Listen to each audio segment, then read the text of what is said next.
Hi, everybody. Welcome. I'm just hanging on for you all to come on. It may be true that 10 to 20-year-olds don't want to wear a watch on their wrist, but you can be sure that they'll be far more interested in wearing an electronic tattoo, if only to piss off their parents. And that's something that you wear, but you could also imagine including authentication in just your daily habits. So I take a vitamin every morning. What if I could take vitamin authentication? This pill has a small chip inside of it with a switch. When you swallow it, the acids in your stomach serve as the electrolyte. That's what I do. And they power it up. And essentially, your entire body becomes your authentication token. This is true. Listen to them clapping. It means that my arms are like wires, my hands are like alligator clips. When I touch my phone, my computer, my door, my car, I'm authenticated in. This is not science fiction. This pill is actually made by a company called Proteus. And they've developed it for medical applications. That pill has been CE stamped and cleared by the FDA. You can take 30 of those per day for the rest of your life. 30 of those a day. Does your heart beat change? Does your... We can just tell that you've taken the pill. I mean, the medical application. Does Google now know The everything I do medical, and the everything I do? medical, Because the medical. let's face it, we like you guys, but you're from Google. Just give him some water and let him take that. It may be true that 10 to 20-year-olds don't want to wear a watch on, but you can be. So probably about 13 years ago, I posted similar videos of these utter clowns who are getting paid vast amounts of money to sit there and basically brainwash humanity. Did you hear them clapping? Did you hear them clapping? There was a few of them started to clap. This is the world we live in, the dystopia, the cut in reality, the unbelievable reaction to how people behave in crowds. It's incredible. It's absolutely incredible. The need to appease, the need to please, the need to, pat somebody on the head, the need to clap. I mean, what on earth were they thinking? There's been many people over the years that have been mocked and ridiculed for speaking the truth, laughed at. And yet, when you look at evil taking place in the disguise of a medical breakthrough, which basically is a disguise to cause great damage to people in general. And it's the way forward. That's why it's always medical. That's why it's always injected into you. That's why it's in a viral. That's why it's all about health and well-being. What on earth has a chip got to do with health? Oh, well, once you do that, then we can help you with, and we can look after your body and we can know if you're healthy and all that. It really is very sinister, very dark.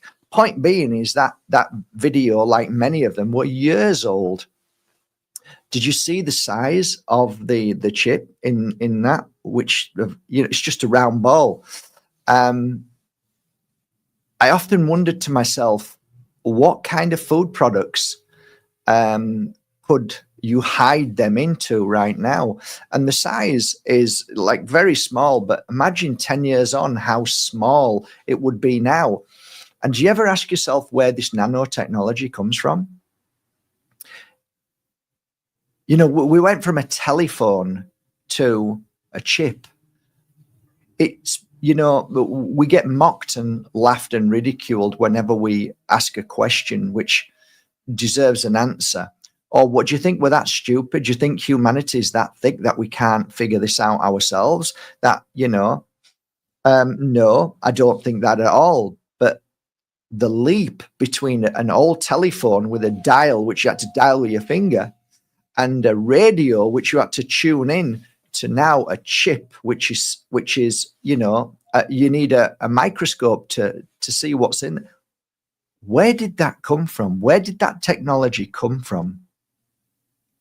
It's an interesting concept that I believe where we are definitely not alone. And I believe that this world is for sure infiltrated in many different ways. Are we almost like an ant farm to those that are far more super intelligent than us? We hate to say it because we think we are the superior race, but could it be that we are just spacesuits in a world that is being navigated to,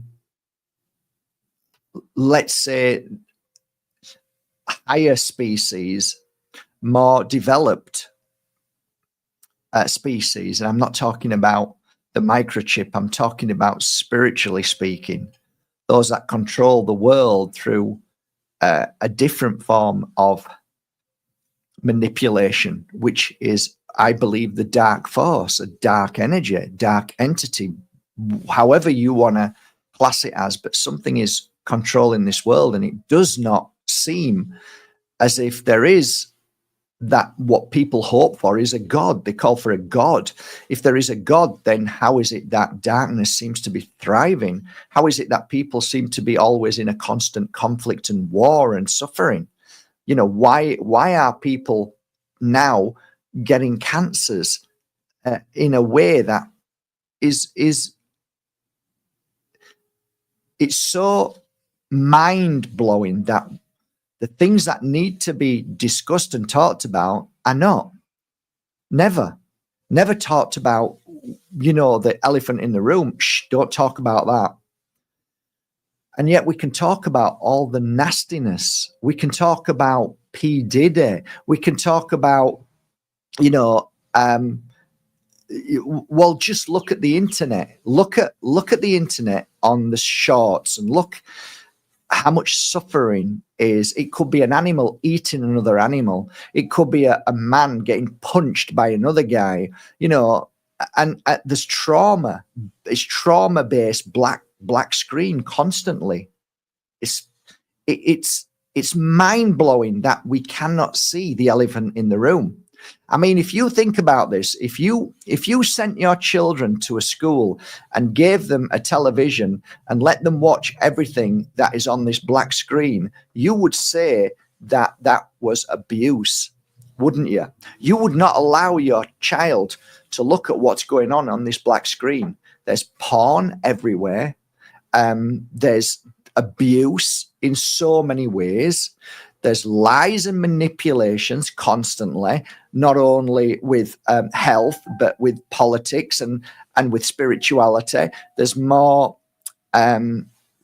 It just seems like a huge cesspit in the black screen. So you've got to ask yourself, who's running the black screen? Who's allowing all of this to continue day by day and grow at such a rapid speed? How is it that so many people in this world who claim to be spiritual are growing tremendously, and then at the very last moment they push you into a certain direction, which is the narrative? Hang on a minute, I thought you were spiritual. Now you're telling everybody to take that. Hang on a minute, aren't you a guru? Aren't you guru so-and-so? Aren't you one of the biggest writers of health and well-being and spirituality? And all of them pushed everybody into taking this. And as you all know, you're seeing the consequences for it. And yet nobody talks about that. Nobody mentions that. It's almost like it's disappeared. And all of these big platform people who are leading you all into the very same path as the other side. Oh no, my side's better. Why? Because they are.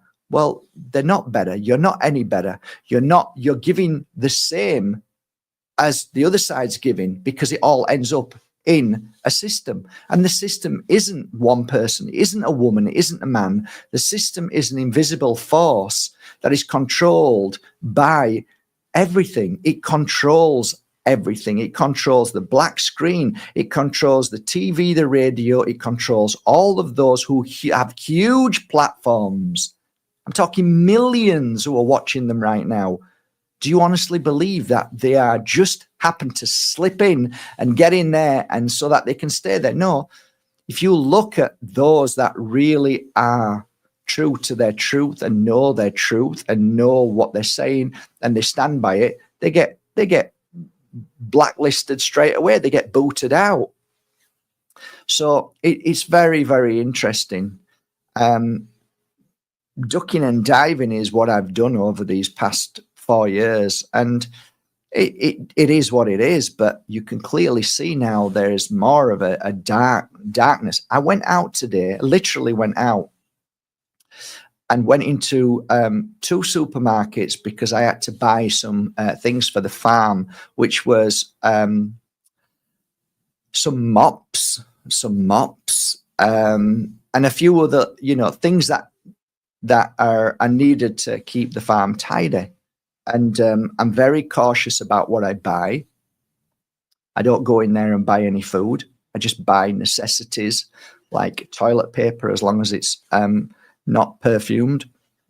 But point being, the point about all of this is that the technology that was there 10, 12, 15 years ago is now super advanced and super small. And, I want to tell you a little story about somebody close to me who unfortunately never had that, but ended up with cancer, or a form of cancer. I don't believe in the word cancer anyway. It's just a word to scare the shit out of people. Basically, something happened inside the body, and it's an accumulation of, let's say, heavy energy, and where the trauma is in the body can sometimes feed and create a very safe environment, safe for the bad energy to grow. And thus, again, at the same time, the body is still trying to heal.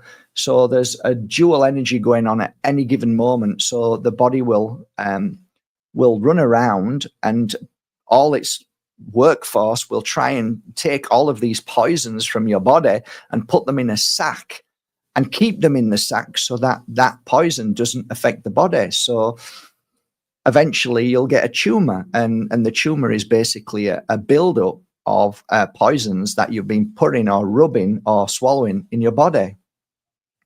So my dear friend went down the route of health and well-being and started doing everything right, and still the ball got bigger until they decided to go down the route of mainstream medicine, which I have a lot of my clients who go down that route, and I'm always standing by them and giving them healing and helping them. And over the years, you do whatever you feel. Nobody can judge somebody at the point where it happens, because even Dr. Hammer over in Alarin talked about all of these things and mentioned all about the mainstream only form of their cure.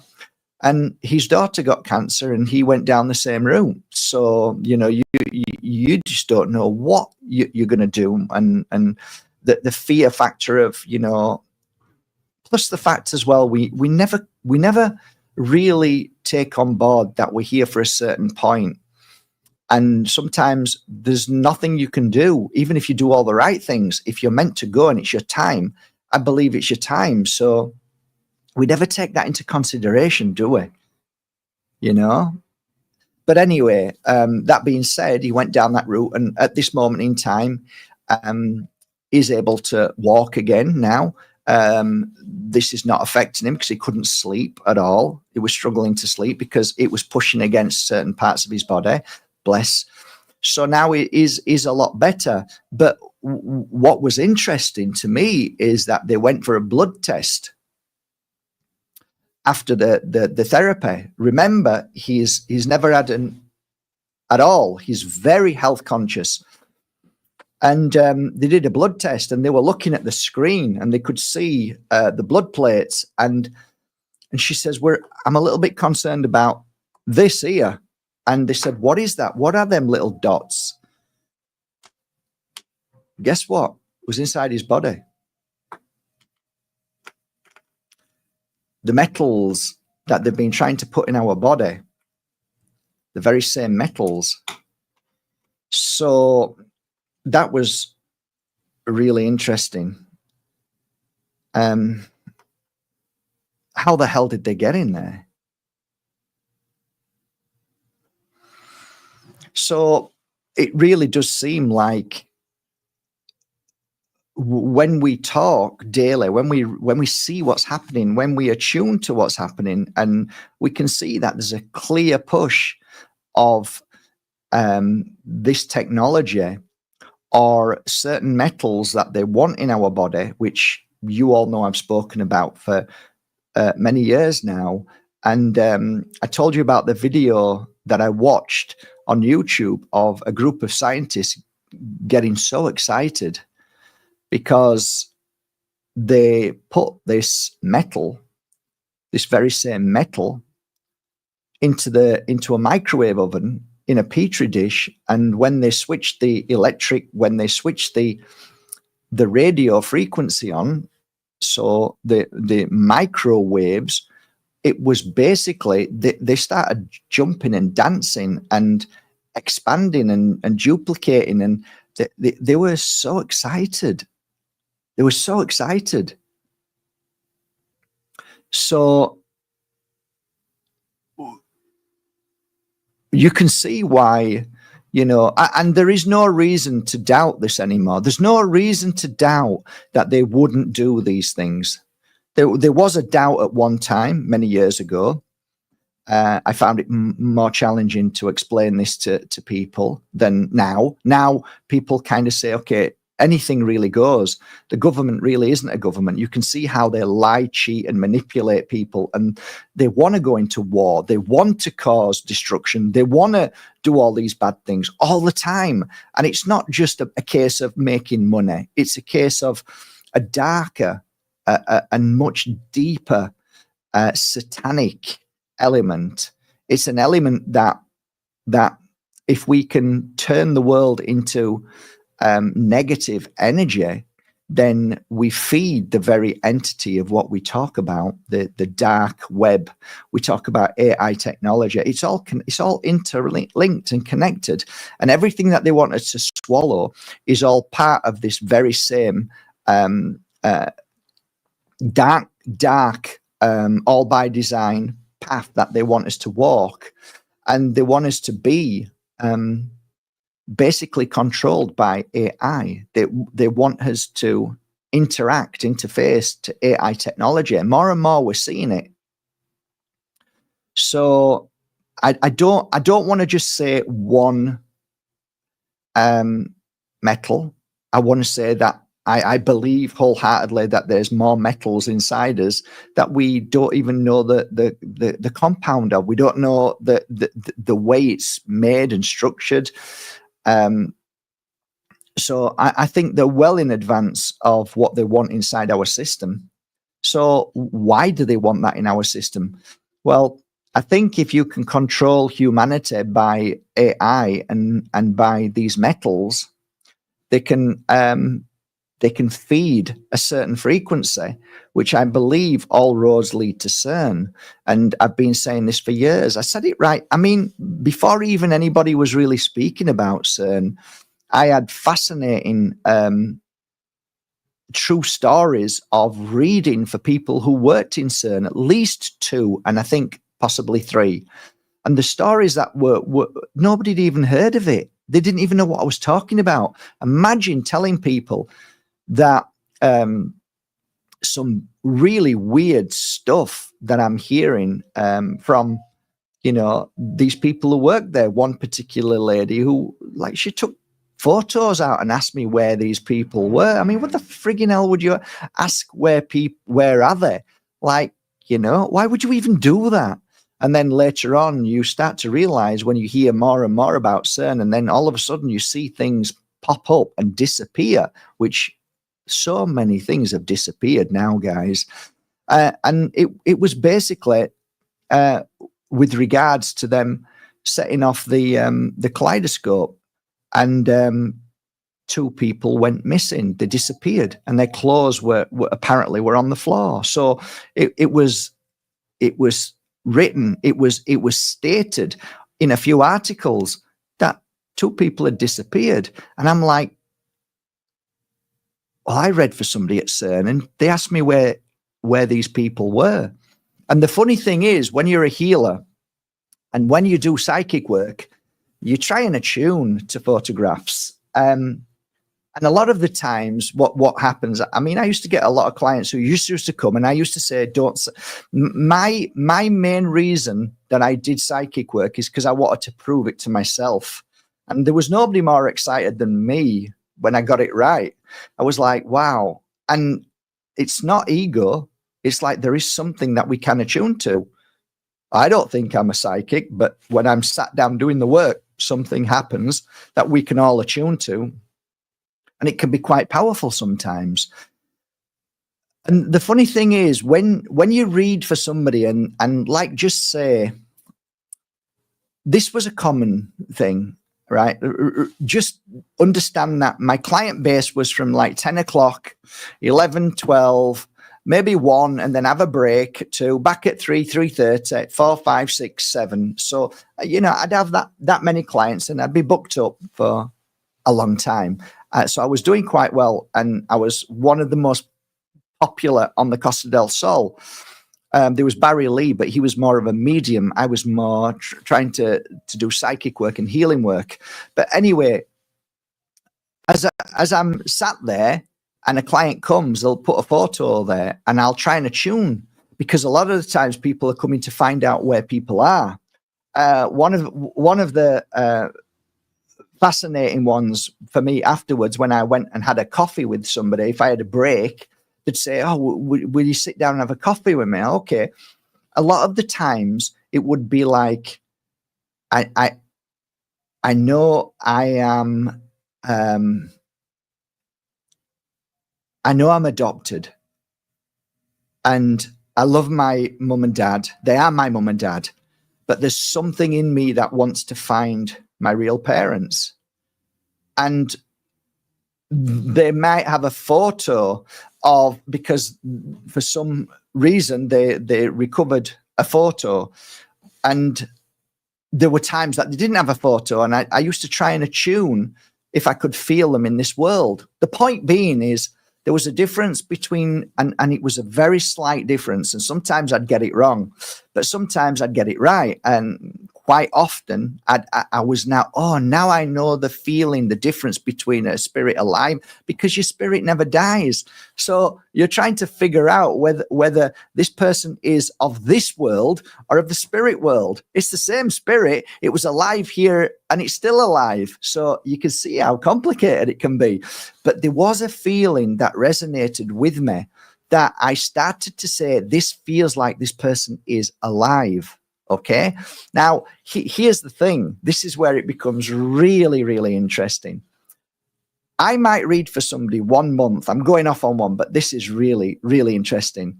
I might read for, say, a guy, okay, and his wife. So say John came with Mary. So I read for them for maybe 5 years. And then John moves into the light, okay? Mary comes to see me. We give each other a hug. And I hope he's okay. I give her a reading and say, John's here. I can feel him. And it normally goes like this. To prove it, I normally say, yesterday you had a hanky. You've got a hanky. It's not in your bag anymore. It's in the wash because you cried so much. And the hanky has like a little heart on it, a green heart on it or something like that. And it says, love. And then she'll start crying and she says, oh God, yeah, I have got a hanky. And it's exactly like that. So I say, well, I didn't know that.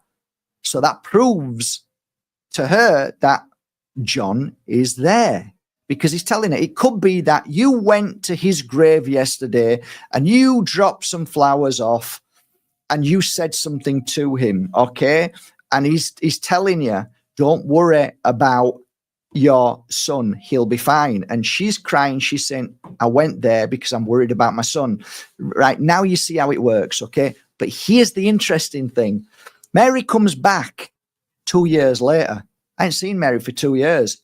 She sits down and I start to feel her. And now I feel that John is alive. And yet I can't communicate with him. How is that possible? Because John has decided to come back to this world and he's now in another body. His spirit is still alive, but he's now 2 years old.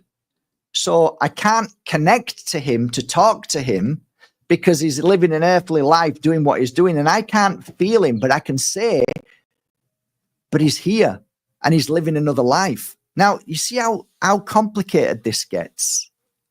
And then when you ask yourself, how is it that John, I could speak to John a year later and communicate with him, and then 2 years later, he's no longer here, he's come back into this body.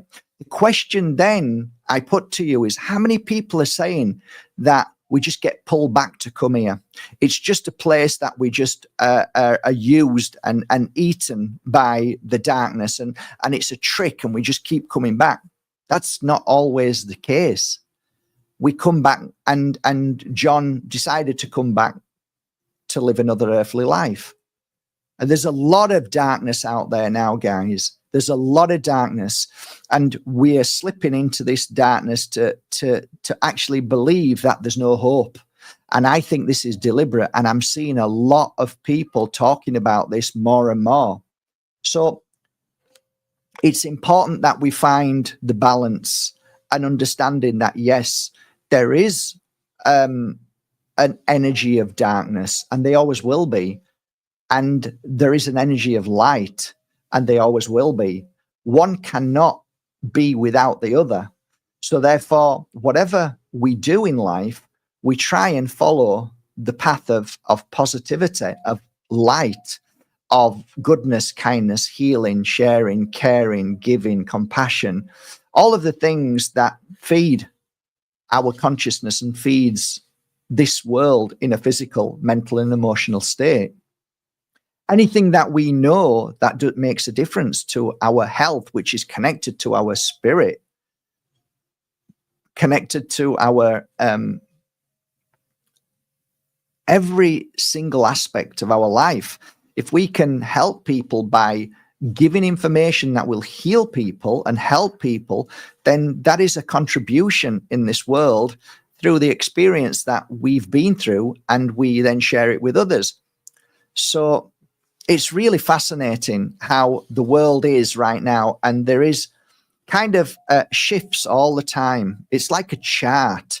It's a positive and negative chart all the time, and sometimes we're up, sometimes we're down. I find, though, that every time I ask some of my friends about how they feel about the frequency in the world and what's going on, they have these kind of charts which are connected to, let's say, the stars and frequency and energy that can be monitored and shown quite easily. Some of you will probably already know this.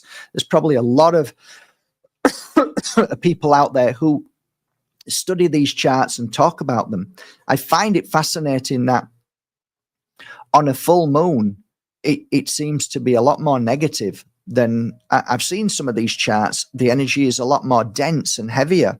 When the sun is shining, when there's longer days where the sun is out longer, that it seems to be more positive. So I find personally that depending on, let's say, how the stars align, I have no idea about any of that. I've never studied it. I think there is a very dark underbelly to humanity who knows when to cause the greatest pain and suffering. But I also believe that there is a huge amount of humanity who knows how to give good energy and love to people and share that energy. So there's always going to be this pull and push, this, the energies are all there to be taken at will. in the sense of I choose my energy. So you see, the choice is this. If I decide to do drugs, I have chosen that fate.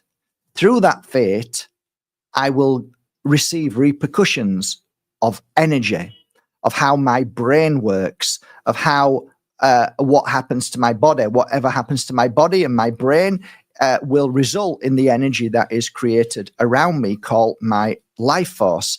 If my life force is being disrupted, then we tend to be open to the negative things. If we're strong and we've eaten an apple and we're going to bed early and we exercise through the day, nothing can touch us. Nothing can touch you. If you get sunlight on you, if you drink natural water without without poisoning it, if you really take care of your physical body, you are one step closer of having the greatest protection around you. But that doesn't mean that you will, because you have to also figure out your spiritual body. You have to figure out your emotional state. You have to work on yourself. That's why I recommend people who start the spiritual path to go to small healing groups, or to have a healing session, or to heal yourself, or to, work on yourself. The best days for me were giving healing, because as I give healing, I receive healing. The best days for me was when I went to Circle and there was only a few there. As long as it wasn't ego. If there was ego, I'd leave. I wouldn't even step in there and say to the person teaching, I'm sorry, I can't be here because there's too much ego. And I'm not here for ego. I'm here to learn. I'm not here to tell you how brilliant I am. I just want to feel the energy of love. So my first circle was fantastic because there wasn't a single person there who was under 50. So they were all over 50 and I was 38. They were 60, 70 and 80 years old. So I was with a group of people and all they were doing each week was coming together, sit down, listen to some beautiful music and send healing to a certain person. And it was phenomenal. I'd come away from that place feeling, and do you know, I just can't explain it. At first, I didn't really understand it. But my wife then, when I was married to her, she was like, no, go again. And I'm like, why? She says, because you've been a lot nicer to me. You've been a lot nicer to all of us. And you're not the same. You're different. You're more calm. So like I went for a walk thinking, a bit angry, thinking like, what's, but if I realized if it made her happy, then I'm going to go again. Because I want my partner to be happy. And I don't want to be in that state. And I didn't realize I was like that. But of course I was. And then I went again and again and again. And like magic just happens. So if you can find places where you can just be at peace. I mean, how many of you guys actually have been at peace in this past month?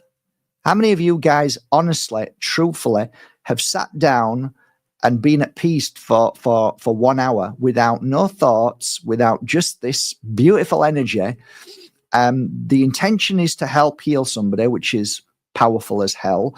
Because if you're in that energy of help and healing somebody, I mean, really, I'm talking about genuine people who are not there just for the kicks like I was at the beginning, but really there because they want to heal somebody and help somebody.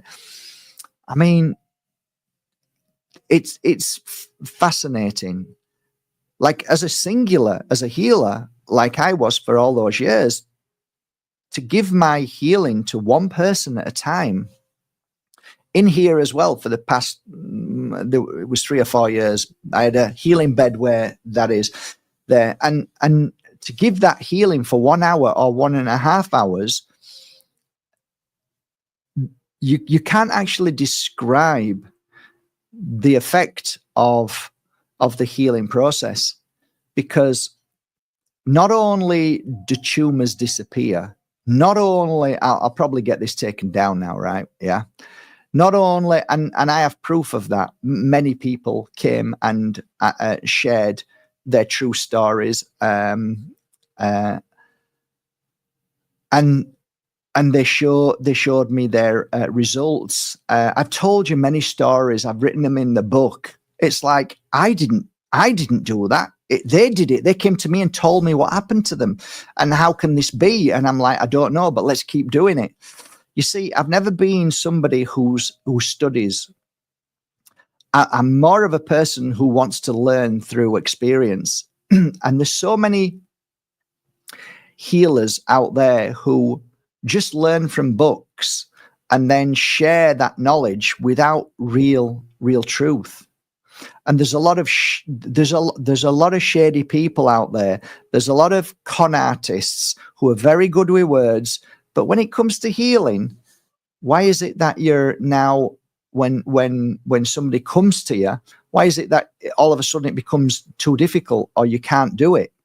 You said you're a healer, didn't you? That's what you said you do. If you're retired, fair enough. I get it. I totally understand that. But even now that I'm retired, sometimes I just can't help myself.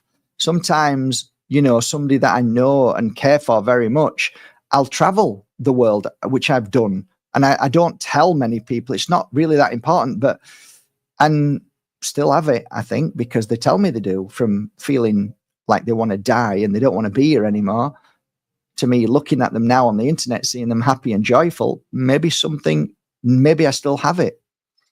Or maybe somebody has terrible time, and because they've been through terrible things and they're going crazy, and then I give a healing session and then they're fine for nearly a year.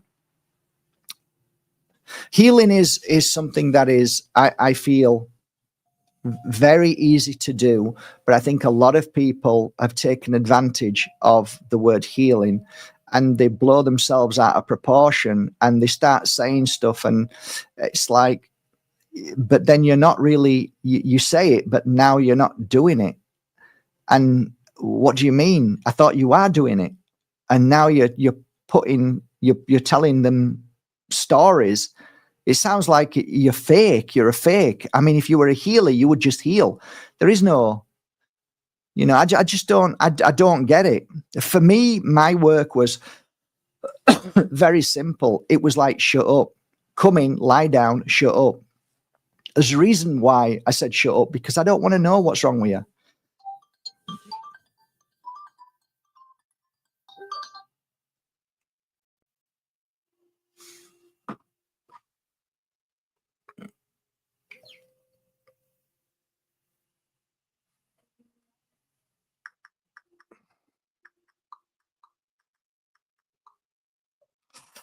So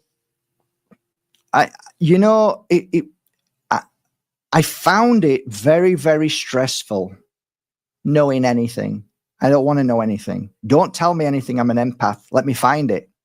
But to find it, I need to heal it. So it was like, don't tell me anything, because I found at the very beginning of my healing journey that people were telling me stuff that didn't make any sense to the healing process. So I would heal them, but I'd waste 30 minutes because they told me something that I thought, okay, maybe that's relevant. And it wasn't relevant. It was absolute nonsense. They had no clue to why they were at the state they were in. And so it was easier. And people used to get so upset with me saying, why don't you want to know? I thought you cared. Like, no, I care more than you know. That's why I don't want to know. And I used to say, just let me find it. Just what's more important, for you to tell me about all your problems, or for you to walk out of here with no problems at all? And it's frustrating, because people do want to share their misery. They love wallowing in their pain and suffering. And do you really want to heal? Because this is your story. Do you want to get rid of this story and have a new one? So it was easier for me to say, if you're coming for a session, don't tell me your name. You can tell me your first name, but don't tell me your name, okay? Don't tell me your life story. Don't tell me what's wrong with you. If you've got a problem with your foot, try and come in that it looks like you haven't. Just try and fool me. That's what I want you to do. So then I can actually do the work and find it. So I find it challenging and almost hypocritical. I don't mean this nasty, But it doesn't make sense when somebody says that they are a spiritual healer and then they start asking you loads of questions. I don't get that. I come from a place where if I am psychic, if I am spiritual and I am open and I am intuitive, why would you need to say anything? So that actually just makes you look kind of stupid, really. So just take away intuitive, take away that I open my third eye and can see everything. No, you can't, because if you did, you wouldn't need to know anything about your client. In fact, anybody will tell you, you can talk yourself out of a healing session, right? If you've ever even gone for a massage and somebody's talking to you, you don't even feel that massage anymore. You want him to shut up, stop. But some of these massage people, I can't go back to because all they do is talk. And it's like, are you serious? This isn't a massage. This is a healing session. So, no, I don't want to know anything about you. Let me find it. So at the end of it,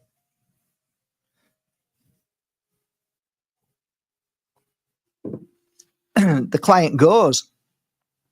And wherever they go, I used to get phone calls. Oh, is you Mark Bajerski? And back then it was that's the phone. It's the old-fashioned phone. And yeah. You gave a healing to my friend today. Oh, okay. Could you give me a healing session? Sure. And that's how I built up my clientele. I didn't build up my clientele with advertising. My advertising was people who were getting healed. I mean, there's a very, very small section on my website, markbajerski.com, and it says testimonials. I have thousands of testimonials, thousands. There's only a few on there. But you'll see a pattern, and that pattern is Mark never wanted to know anything.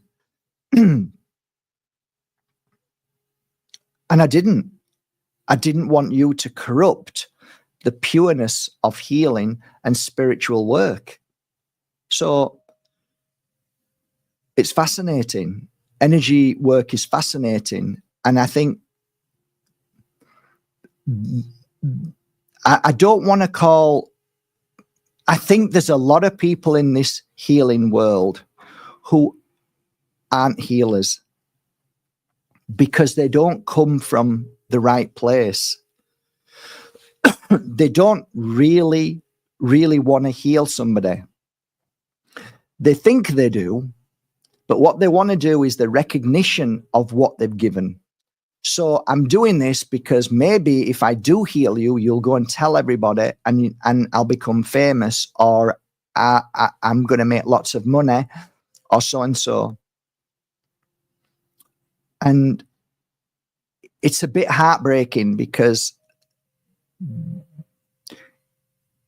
it's too easy to talk, 2 decades of healing full time. You have no time to talk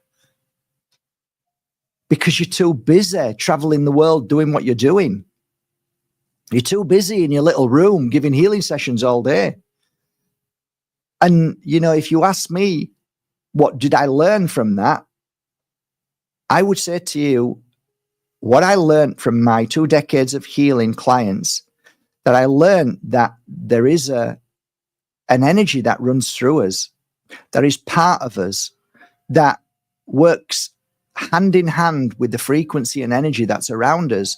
And if we vibrate at that very frequency, we can attune to that frequency, we can be part of that frequency, and we can share that frequency, that vibration. And that vibration is so powerful that no computer in the world can come anywhere close. That frequency is so precise that it can heal exactly what needs healing at any given moment on that body system. And you don't need to be a believer. That's not that necessary at all. You just need to sit down, shut up, and just let the healer do the job. So I just find it fascinating. The whole universe right now is that you're being given a choice. And that choice is whether you listen and whether you feel and whether you vibrate at the frequency of darkness, of sickness, of depression, of low energy, or you make the decision to vibrate at high frequency, natural, healthy, organic food, joy, happiness, taking advantage of Mother Earth's free gifts of healing every day, focusing on the positive, focusing on the goodness, focusing on the kindness, the giving and the sharing and the caring,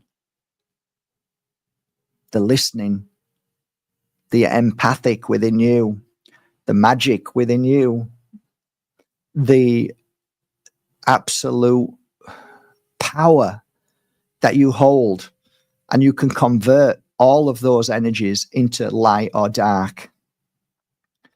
And that will, that choice is ultimately yours. And I would say that this choice that humanity is stepping into is the choice of darkness. And I would say the reason why the world is becoming easier to cause pain and suffering and to judge is because you're rewarded far more by the likes of darkness and AI and those that attack than those that shine a light of love and kindness who are attacked by the very nature of darkness. So it's easier to follow the herd. It's easier to clap and bang your pots and pans when people are being possibly hurt. But then when you're almost like rewarded for darkness, you're rewarded for doing dark things. Although your consciousness is in suffering and in pain, in turmoil, it's almost like there's another world that you're in, a bubble, that you're just happy in the energy of following the groups and the herd mentality and the things that are dark, and almost like doing wrong to people and cheating them and hurting them and lying to them and just saying things that you don't know because you've not studied, but you've just listened to darkness through the black screen. And every mainstream media now, it doesn't matter whether it's independent or not, I still feel there's a lot of darkness running through all of them as well. So it's like people are finding it easier to wallow in the darkness, in the low vibration. It's almost like they feel that's their home now. And you ask them, how do you feel? Most people feel bad. Most people feel lost. Most people feel as if they just, even though they've got a job or even though that they're traveling and doing things, they still feel bad. They're not feeling content with their life. They don't feel joy. Literally, that is happening more and more and more. And that isn't by coincidence, guys. That is all by design. There is no joy left hardly in the world. Maybe a little bit, but not as much as it used to be. So this is deliberate. And when you look at the spiritual battle, because there is a spiritual battle, there always is, between light and dark, whether you want to call it satanic, whether you want to call it Luciferian, whether you want to call it what you want, there is a battle between good spirit and bad spirit. And bad spirit thinks it's good spirit, and good spirit thinks we're good. Sometimes we think we're bad, but I don't think bad spirit thinks it's bad at all, because that's its home. It feeds It lives. And there are many different forms of dark energies. There are many different forms of darkness. There are many different, as I believe, different places where darkness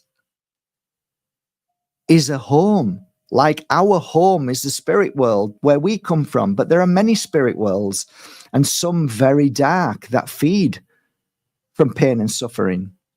This is why it's very hard for people to understand why somebody else couldn't cause pain to somebody else, because they don't even know about this. And the only reason why I know about it is because I've healed people that reluctantly came because their wife said, if you don't, I'm going to report you to the police, or I'm going to leave you. So they lie in front of me like a man who may have, done something terrible to their child or to them. And I realized that I'm not feeding this consciousness. There is no heart to feed here. There is no mind that is cleansing at the moment. This is actually a rejection of this energy. They're actually fighting with this energy. They're actually angry and they're holding it in. And this soul is nothing like my soul.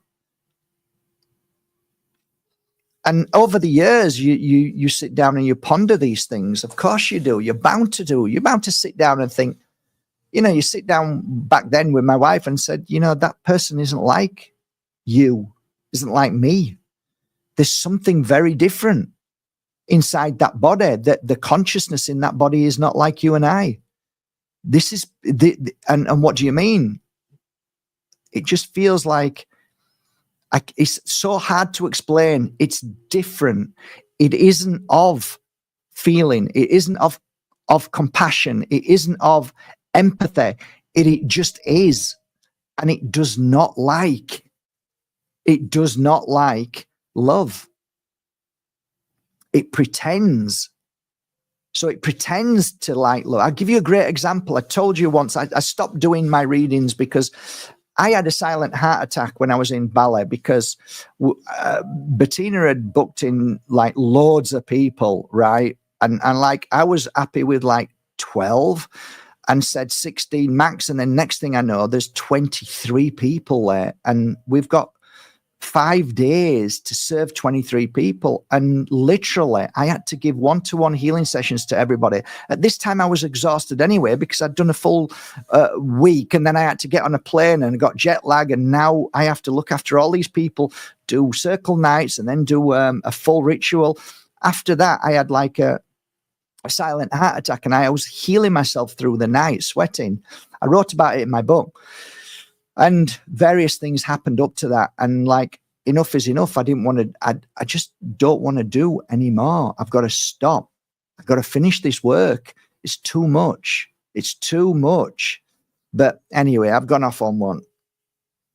Sorry, I've gone off on one, but let's move off from that. But anyway, darkness is real. It's alive. But I'm finding now a lot of people are spending too much time, because you want to get the message out there and you want to say, look, if you're taking drugs, there's a good chance that you're going to open yourself up to things that shouldn't be with you or attached to you. Please don't drink, because, there's a reason why they call it spirits, because you open up to, again, it can cause great issues. And so on, right? There's loads of reasons why we can, trauma can be a massive one. So fear, in general, fear is a frequency, an energy. And fear vibrates at the very same frequency as darkness. So if you want to create a room that is filled with dancing and enjoyment and love for darkness, then scare the shit out of everybody and feel fear. Then you've created the very energy for darkness and for entity to come into that vibration. That's how it that's like, to them, that's like it's a holiday for them in that energy. So when you vibrate at fear, it's very easy then for other worlds that I talk about that are not like our world to come in like a vacuum cleaner or like a magnet, and can sometimes penetrate our frequency and energy and feed from us. And that's why we can feel bad in certain places. Now, a lot of the times we think, oh, it's stuck now and it's there forever. No, not always. Because depending on your energy, if you imagine that darkness only stays with you if your frequency is of darkness, it's very difficult. It's just like a parasite. If you feed the body health and well-being, parasites can't live in that. That's why if you go on a water fast, which is recommended, but do it properly and do it wisely and make sure you have great information and somebody to help you through it, what happens is parasites die. And if you give yourself a colon cleanse while you're doing a 3, 5, 10, 20 day, whatever you're able to do, you'll find that when you poo-poo, inside there's loads of parasites because they don't want to stay or they're dead, right? Well, that's the same kind of feeling a healer will feel when he's working on somebody that feels that they've got spiritual parasites that are maybe attached to them. Loads of different names. People call them all sorts, but just let's say it's bad energy. When you are sending a frequency, if you are healthy, if you're well, if you know how to channel that energy through the way of clearing your mind, so you become a vessel for that energy to pour through you and enter into your client, you can literally watch them all fall off you. They can just dissipate. They can just melt away.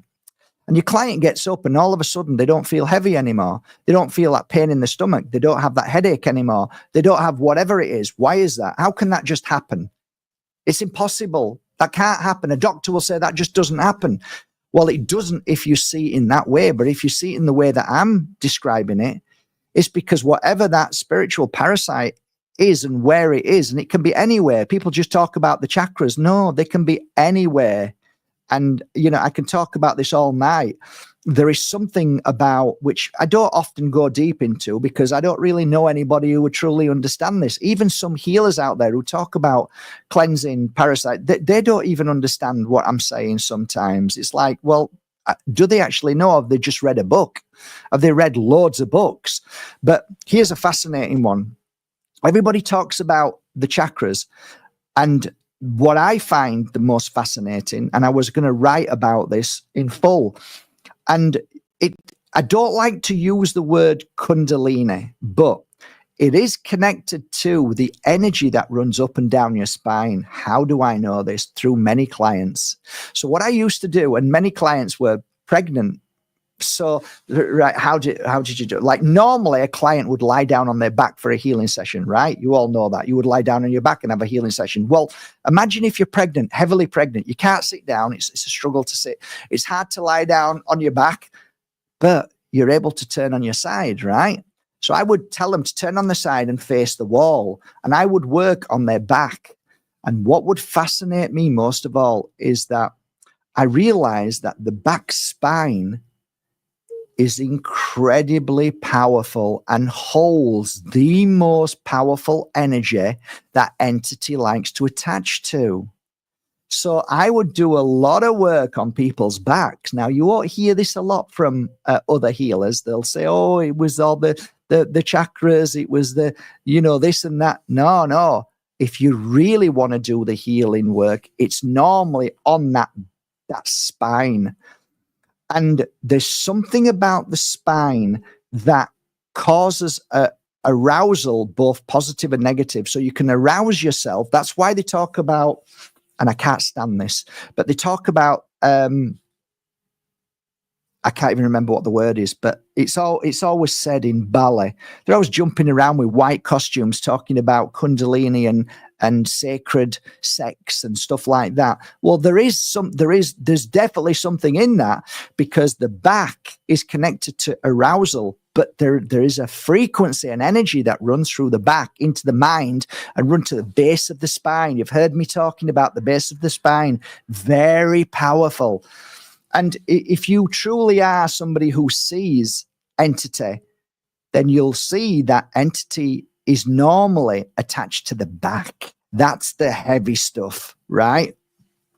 So they can attach to all your body, and they can attach to your hands, they can attach to your shoulders, they can attach to your brain, they can attach to your stomach, depending on where you're suffering and where that frequency suffering energy is very strong.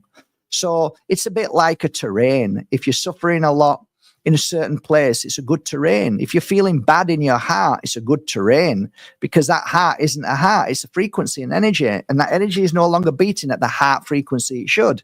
So it will beat at a darker frequency because you're in the feeling of grief, you're in the feeling of loss, you're in the feeling of heartbreak. So now that vibration is very, very easy for dark energy to just slip into. It's very easy. And then you start feeling worse, and it snowballs and it gets worse. Why? Because you're feeding the very darkness that I speak of. So is it rare? It is and it isn't.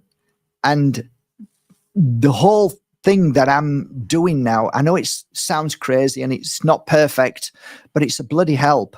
I made 2 sprays because so many people were saying to me, I want a healing session, but I can't get anywhere. Is there anything I can do? And I'll say, yeah, sage. And then I can't sage because I live in this place and all the fire alarms go off. Okay, so I made a spray. I made 2 sprays. All of these things that I did was to try and help people clear entity. But the greatest form of clearing entity is nature. Nature walking, nature trees, nature sea, nature soil, nature forests, nature rivers, natural ozone. And then from there, nature food, nature fruits. All of those things vibrate. If you eat an apple, it vibrates your body at a frequency that will heal and cause a lot of suffering to attachment, to entity, that it doesn't want to be there. So what you're trying to do is change the terrain from negative to positive. Pretty simple, really, but it's hard. It's hard because most of us slip back into, oh, I'll just have another ice cream, or I'll just have another cake, a tiramisu. We all do it. And you might say, well, I've been eating like that all my life and I have no issues. And yeah, I know. Some people just don't have any issues, but some people do. And who I speak to are the people who do have issues. Those who don't have any issues, get on with your life, enjoy it. I'm not saying it's for everybody, and I'm not saying everybody is controlled. And some people are just, you want my truth? If I was to be really truthful, I think that entity is more interested in us as empaths than those that are kind of NPCs that just don't have real feelings, that just eat, drink, sleep, and work. They don't vibrate at the frequency. That to them, that tastes like a really bad beer, really crappy beer.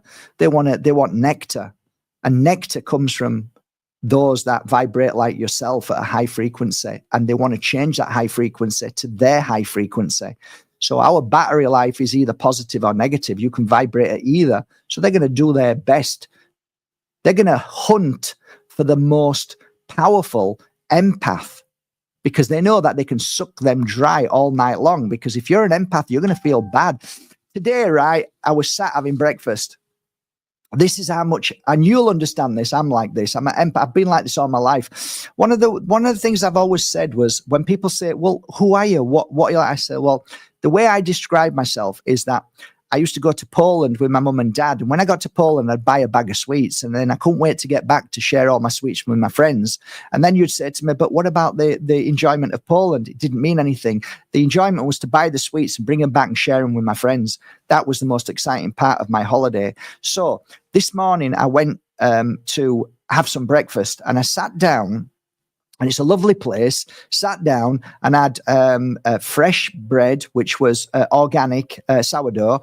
I had fresh tomatoes with avocado and a fresh orange juice. But I was sat there and all the seats were full and people were coming in and people were coming next to me and looking to see if there was any spaces available, and there wasn't.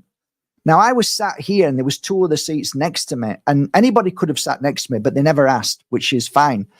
And every time they came and looked, I felt bad. I felt bad because I'm sat here taking up 3 spaces, but there wasn't a seat with 2 spaces. And every time somebody came in and looked, I felt bad again. And I kept feeling bad all the time. And I had my breakfast feeling bad because I felt like I'm taking up 2 seats and I'm not really enjoying my breakfast because I'm feeling for them. Now, here's the thing. A couple who came, somebody was leaving, and these couples nearly were fighting with somebody else to get the seat. And they were basically arguing with each other. And then these 2 people sat down like nothing had happened. And they'd won the lottery because they won the seat against somebody else that they had a fight with. To me, if I had a fight with anybody, I couldn't even sit down and eat. I couldn't sit down because of what I'd just done and how guilty I would feel about doing that to somebody else. And yet these 2 people, it was like nothing happened to them, and they were proud and they were happy and they were getting on with their day. So not everybody's like each other. Not everybody, we are not all the same consciousness. We're different. And this isn't spoken about because if we actually knew that there are many different consciousness souls that reside in all of these different spacesuits all over the world. It could be a member of your family. That's why 2 brother and sister or twins can end up so differently. I knew 2 twins. One was vicious and the other one was empathic, really beautiful and kind. Why is that? They both came out of the same womb. They both had the same mum and dad.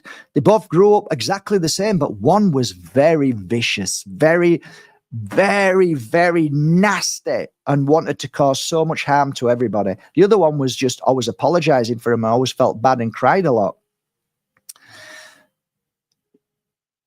It's very interesting. And what I share with you is things that hopefully you might be able to sit down one day in nature and think about and ask your consciousness, is this real or is this something else? And your consciousness might speak back and say, you know, Mark's kind of right, but he's not really 100% right, actually. And this is what it is. So speaking to your consciousness will give you your direction. It will give you the truth. And your truth is very, very unique to you. So when your consciousness speaks to you, it will speak to you for a certain reason. And the truth it will give you may be very different from mine, but it is the truth of your path and your journey. And my truth is my truth as my consciousness tells me for my journey. So it's not cut and dry. Nothing is real. It's all an illusion, and everything is as per consciousness in the path and the experience and the journey. So it's fascinating. I can sit with another healer, a shaman, and we can have our experiences completely different, and yet we do the same thing. And the reason why is because when you are a healer, the spirit worlds know to bring them to a certain person for a certain reason. And not all healers will have the very frequency or the knowledge to understand what needs to be done. So they may have experienced certain things and now know how to deal with that. And then this next healer or shaman will know about this experience. So the spirit world understands how the physical and the emotional world works here. And they're working with us every day. A lot of people are sad and a lot of people feel lost. And that breaks my heart because one thing I know is that I'm looking forward to when I leave this body because I know where I'm going and I know who I am. What I find painful is that when I see people who are lost, who don't know anything, who just look at this world as a world of pain and suffering and that we're here to be fed from and there's no hope, that really breaks my heart because they've never experienced true magic, true healing. They've never experienced it and they don't know it. And it's not for me to give it to them. They have to find it. I made a conscious decision when I used to feel lost at 38. I had businesses and I felt lost. I just felt there was no purpose. I gave everything up and I came here to this magical mountain and I found my purpose and I found the truth of what life is about. And I share that every day with you guys. It's not going to be right for you, but hopefully you will feel my truth that it's right for me. So what you have to do is look in your mirror and find your truth and find out what it is and why you're here. So a lot of the times we're fighting to understand why we're here. We're fighting to know where we're going. And my fix to that was, you are exactly where you're meant to be. And you will go exactly where you'll be taken to. So you're not on a wrong path. You're exactly where you are. And everything that you're thinking and feeling is exactly what you should be thinking and feeling. So it's all as it should be. And the trouble is, we get tied up in this, I don't know why I'm here. It's all wrong. It's all bad. It's all negative. And you stay in that frequency. Free will gives us the choice to say, I felt that. I get that. I feel that. I know what it's like. But what you don't do is that you don't make a conscious decision to say, all right, I felt that now. Now I'm going to feel something else. I'm going to try something different. I'm going to send my free will to another place and state. And that's what I did. I rejected the path that I was on. No more. I said, no more. I reject it. No more. So I left it behind. I pushed it away and came here and looked for a new path and tried to find myself. And when the pupil is ready, the teachers appear. And so many people I hear say, I want to change my life. I want to be this, but they revert back to the very same reaction, the very same conversation as they did the day earlier. So they're saying it, but they're not doing it. So it's something you can think about a little bit. I'm not telling anybody to stop their life and drop everything and find your path. I'm just saying that you're not in a bad place. You just think you are. You are not somebody who doesn't have healing abilities or a beautiful, powerful intuition and abilities of psychic. You've got all of them. It's just you choose not to focus on them. And the reason why I became a psychic reader is because I chose to focus on it. So it depends what you want to focus on. It depends what is more important. Is sadness more important? Is the drama that you look on the black screen more important every day than your happiness and joy? I've said this many years now, but one thing that totally blew me away, and lots of things blew me away when I was healing, was the fact that at the very last moment of somebody's life, when I gave them a healing session and put my hand up to their head and the other hand on their heart for 1 hour, after that had finished, and I knew they were moving into the light that day, that afternoon, or a couple of days later, they would always say the same thing. And it would always be in the words of, I never knew. I never knew. And like, I've heard this before. And then you hear it again and you hear it again and you wonder, what does it mean? Now, I'm not going to start asking my client what it means because they're going through a process of moving from this body into the spirit world. But it fascinated me when I sat down and think, well, what does that mean? And sometimes I would get brief glimpses when my eyes were closed of what they were seeing. And it would be snapshots, millions of them in an instant. And it would be their life. And it would show them their life. And I think the one thing that I got from that was, don't waste your life, because you're gonna be shocked at what more you could have done in this lifetime. I'm wishing you all a lovely evening from my heart to yours. Thanks for jumping in and coming along and listening to this late night chat. Everything that I do is done for a reason of love, is a reason of giving and being kind and caring. That's ultimately why I do it. If you feel better tomorrow after this conversation, or something just triggered you, or a switch, just something just like, oh my God, and I don't know what that is. It could be any keyword that I use tonight, and I've used a lot. That you got something that helped you move forward in a way that makes your life a little bit more powerful, a little bit more peaceful, then I've done my job.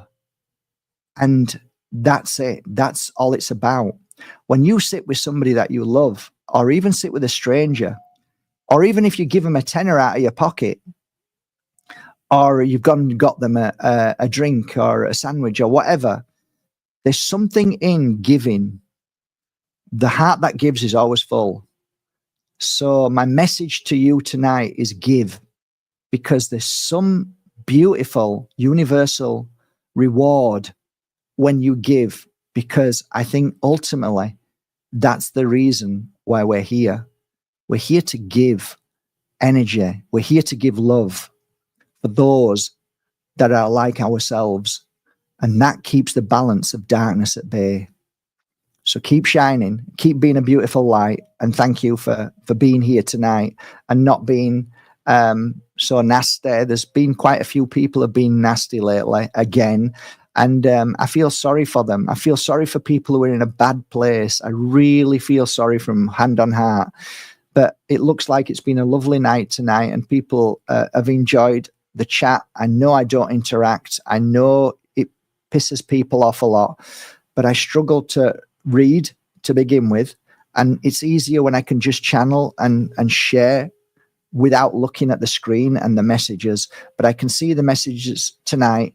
And I don't mean to be, there is no ego, and I'm not like, sometimes I can answer some of your messages and get it wrong.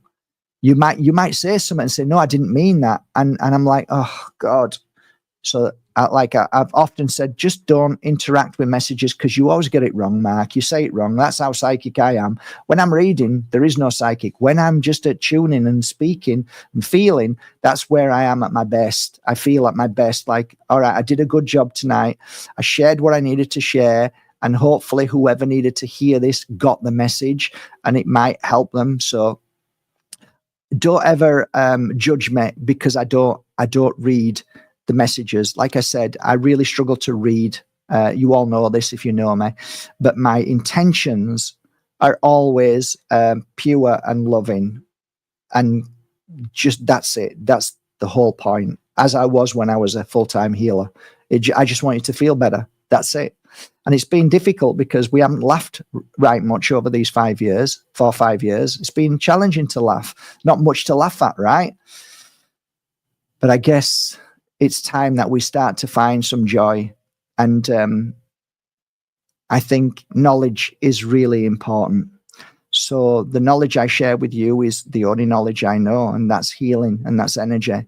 So I hope you embrace this and know that you're amazing. Have a great evening. Love you all. Bye for now. Take care, guys. Much love. See you tomorrow.